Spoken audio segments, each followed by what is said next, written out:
High on the mountain, the ropes were already gone. Not misplaced, not forgotten. Cut clean by falling ice, what remained was thin air, darkness, and a way down that no longer existed. It was late, much later than planned. The slope below fell away into nothing, and the slope above no longer mattered. Breath came shallow and slow, every movement costing more than it returned. The cold was not dramatic, it was methodical, the kind that waits. Earlier that day there had been time to stop, time to descend while the route was still intact, while daylight still held. Everyone knew how late it was getting. Everyone knew what this section of the mountain did when the sun dropped. So why did they stay? K2 does not kill quickly. It waits for decisions to compound. By the time the climbers reached the upper slopes, the mountain had already narrowed their options. Camp 4 sat far below, a scatter of tents clinging to rock at nearly 26,000 feet. Above them stretched the final 3,300 feet to the summit, steep, exposed, and unforgiving. Weather had delayed them for days. When the window finally opened, it did not feel generous. It felt conditional. This was not a reckless group. These were experienced climbers, many with Everest behind them, some with decades in high-altitude ranges. They understood risk as a language. They spoke it fluently, and still, they moved upward together, compressing dozens of lives into a single narrow line. The route forced them beneath massive overhanging ice, a place climbers called the Bottleneck. Everyone knew its reputation. Everyone had seen photos of what fell from above, but the Bottleneck was also the fastest way through the death zone, the quickest way to reduce exposure. Speed, they believed, was safety. As the hours passed, the line slowed. Ropes ran short. People waited. The summit drifted farther into the day. No one said it out loud, but the question lingered in every breath. At what point does turning back cost more than continuing? If you want more stories like this, quiet, factual, and unforgiving, you're listening to K2 Stories. They did not come to K2 by accident. Cicely Skog had spent most of her adult life moving toward places that removed excess, poles, ice caps, high ridges where decisions simplified into motion or stillness. She was not chasing records anymore. Those were already behind her. She had crossed Antarctica. She had stood at both poles. She had climbed the highest peak on every continent. By the time she arrived in Pakistan in the summer of 2008, ambition no longer announced itself loudly in her life. It moved quietly, almost privately. What brought her to K2 was not conquest, it was closure. She had married Rolf Bay the year before, another Norwegian, another climber shaped by cold terrain and long days alone. They climbed together not out of convenience but compatibility. They trusted the same weather instincts. They moved at similar speeds. Neither needed to prove anything to the other. On most mountains, that kind of partnership is rare. On K2, it is almost non-existent. Rolf was methodical in a way that balanced Cicely's forward drive, where she absorbed risk as a necessary cost. He tended to inventory it, not to avoid danger, but to understand it. He had summited hard peaks before. He knew when a mountain was asking for patience rather than force. For Cicely, this climb had a boundary attached to it. One more expedition, she had told herself. Then a return to ordinary life, nursing a home that did not shift beneath her feet. Children. K2 was meant to be a line, drawn under a chapter, not the beginning of a new one.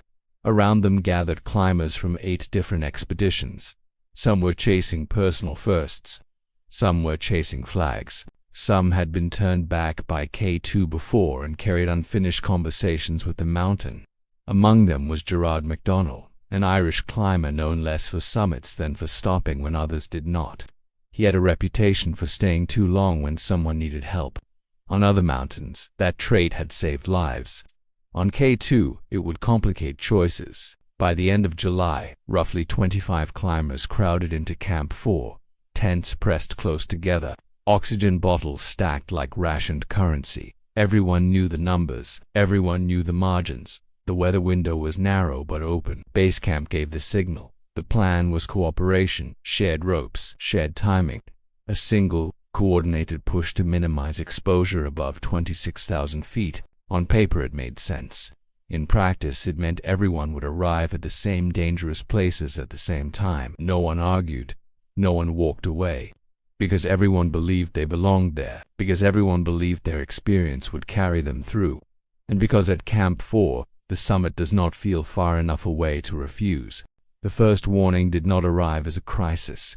It arrived as inconvenience. Just after midnight on July 31st, the rope-fixing team moved out ahead of the main group.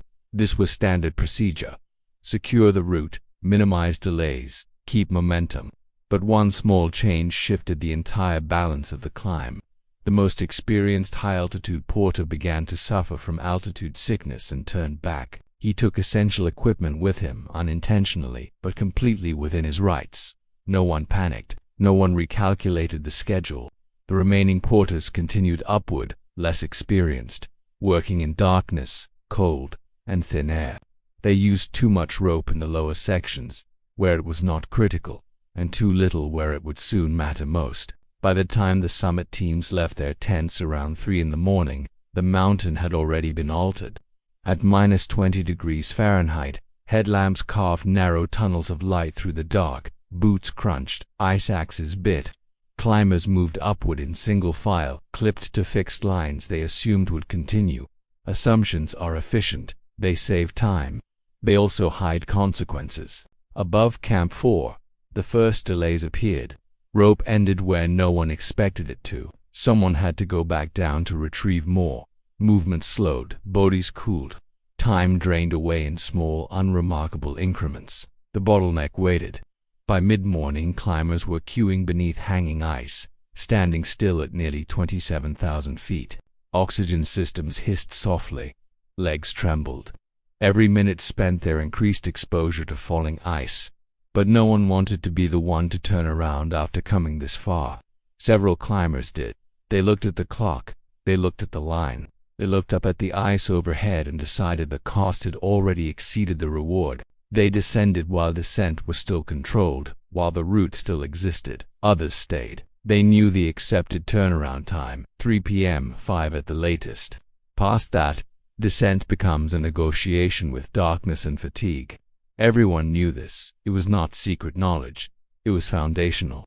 But knowledge does not move legs. Momentum does. As the sun climbed higher, fatigue began to show. Cecilie slowed slightly. Not dramatically, just enough to be noticed. When a Serbian climber attempted to pass her, he unclipped for a moment, a single, casual adjustment, and slipped. The rope snapped tight. Cecilie was pulled off balance. She fought to stop herself. Ice tore at her gloves. The man fell more than 300 feet. The mountain fell silent. Rescue attempts followed. Then another fall. Another body lost to gravity. 2 deaths before noon. Clear, unambiguous signals. Still, the summit remained above them. Turning back now would mean accepting that those deaths changed nothing.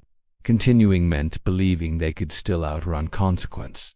Late in the day, climbers reached the top. Too late. Some arrived near 8 in the evening. The sun was already gone. The bottleneck lay below, waiting in shadow, and somewhere above that narrow passage of ice and stone, the last clean chance to descend had already passed. The descent did not begin with panic. It began with careful steps, measured movements, and the belief that the mountain had already shown its worst. Headlamps flickered on as darkness settled in. Climbers clipped into the same lines they had trusted on the way up, expecting them to guide them home. Below them, the bottleneck narrowed into a funnel of shadow and ice. Rolf had turned back short of the summit. Fatigue had crept in quietly, the way it always does at altitude. He waited above the bottleneck, choosing a place where he believed the danger was manageable. It was a rational decision, a patient one. He assumed the mountain would remain as it had been minutes before. Cecilie descended toward him with Lars Nessa, another Norwegian climber. They were tired but moving. Still thinking in terms of rope, sequence, and light, still operating inside the familiar logic of high-altitude routine. Then the mountain shifted. The sound came first, a deep crack, not loud but final. Above the bottleneck, a massive block of ice detached from the serac. Gravity did the rest. Ice, rock, and compressed snow fell through the narrow corridor with unstoppable force. The fixed ropes were cut instantly. Rolf was caught in the slide and swept away before anyone could reach him. There was no time to shout, no time to move.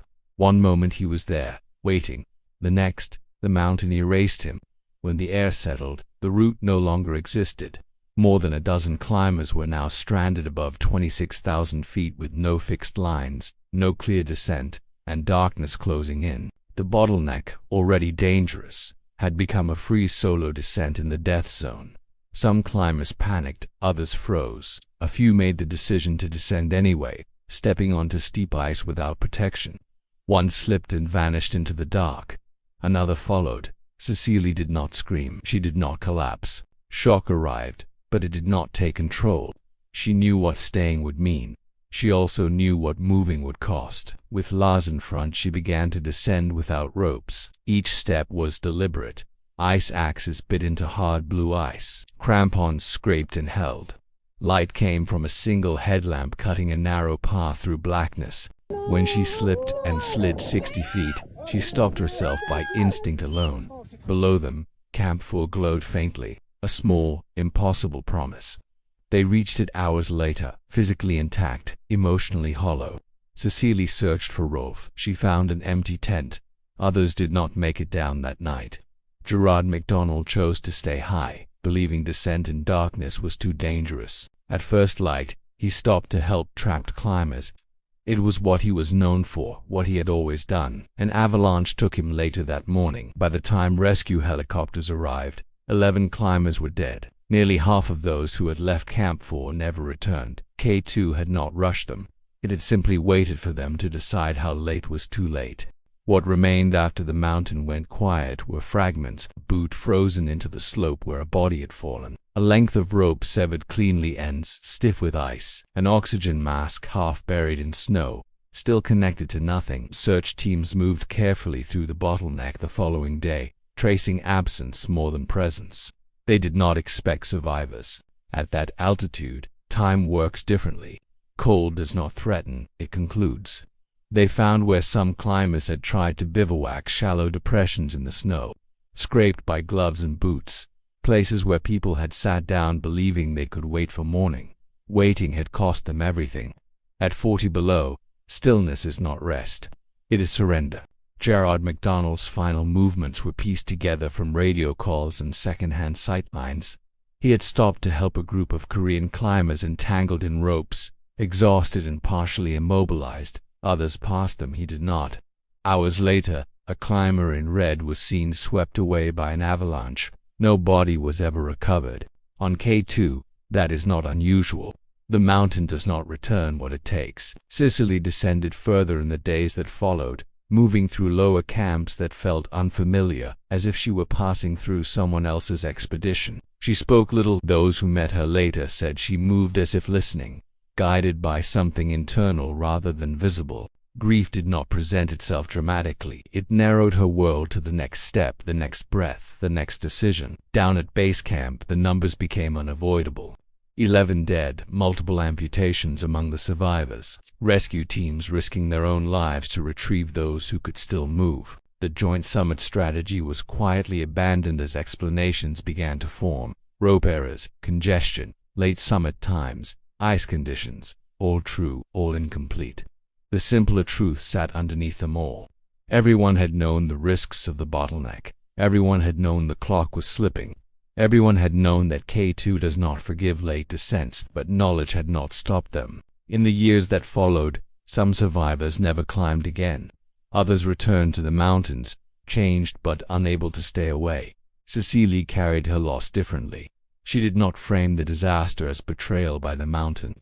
She spoke of it as consequence, of choices made in thin air where clarity feels close but never complete. K2 remained unchanged. The bottleneck still hangs beneath unstable ice. Fixed ropes still fail. Weather windows still tempt. The mountain does not demand ambition. It only waits to see how far humans are willing to carry it. Survival on K2 is often described as luck, but luck suggests randomness. What happened in 2008 was not random. It was cumulative. The mountain did not collapse without warning. It signaled through delay, congestion, missing rope, falling ice, and the simple arithmetic of time. Each signal was visible. Each was understood.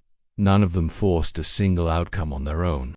What sealed the result was the choice to treat each warning as manageable rather than final. High-altitude climbing strips decisions of comfort, not of responsibility. 26,000 feet, the body weakens, but the mind remains capable of calculation.